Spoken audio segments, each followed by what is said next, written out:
Il-Kummissarju għall-Standards fil-ħajja pubblika, Dr. George Hisler, ikkonkluda li ma kien hemm l-ebda żieda fis-salarji tal-membri tal-Kabinett. Il-każ ġie investigat minn Dr. Hisler wara ilment li tressaq mill-Professur Arnold Cassola wara dak li ġie allegat minn Shift News u mid-Deputat Nazzjonalista Jason Azzopardi. Fil-konsiderazzjonijiet tiegħu, il-Kummissarju ddikjara li l-allegazzjoni li s-salarji tas-segretarji parlamentari rdoppja kif ġie implikat fl-artiklu u kif ikkonkluda d-Deputat Nazzjonalista Jason Azzopardi huwa assolutament bla bażi.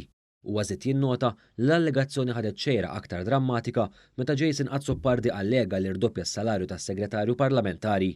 Il-Kummissarju għall-Standards innota wkoll li l-unika ċaqliq li kien hemm kien sforz ftehim kollettiv għal ħaddiema kollha tas-servizz pubbliku hekk kif is-salarji tal-membri tal-Kabinett jinħadmu fuq dawk tas-servizz pubbliku. Fuq dan il-punt il-Kummissarju Hisler jgħid li dan iċ-ċaqliq ma jistax jitqies sostanzjali meta wieħed iqis li kien mifrux fuq medda ta' 6 snin. Huwa ġibed l-attenzjoni li fis-stqarrija li ħareġ il-Gvern kellu jispjega aktar dan il-punt.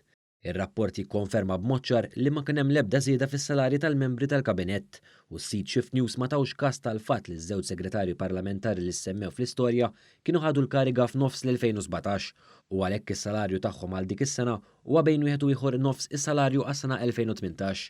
Saħansitra huwa żied jgħid li l-Ministru u s-Segretarji Parlamentari qegħdin jirċievu duty allowance li hija ferm inqas minn dik li kellhom il-predeċessuri tagħhom. Kemm il-darba ma kien hemm l-ebda żieda u s-salarji tal-membri tal-Kabinett kienet l-istess bħalma kienet tingħata qabel l-2013, ma kien hemm l-ebda każ li b'xi mod il-Gvern ħeba xi żieda għax żieda ma kienx hemm. Fil-fatt il-Kummissarju Hisler jinnota li għalhekk fl-opinjoni tiegħi f'dan il-każ ma jirriżulta ebda nuqqas ta' osservanza tar-regoli u tal-prinċipji tal-etika.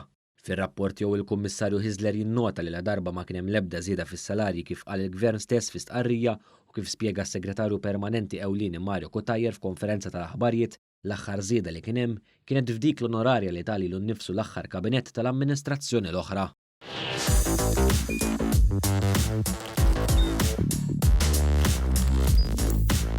Idħol fuq one.com.mt u hemmhekk tista' tara l-programmi kollha li jxandru fuq One permezz ta' One Play.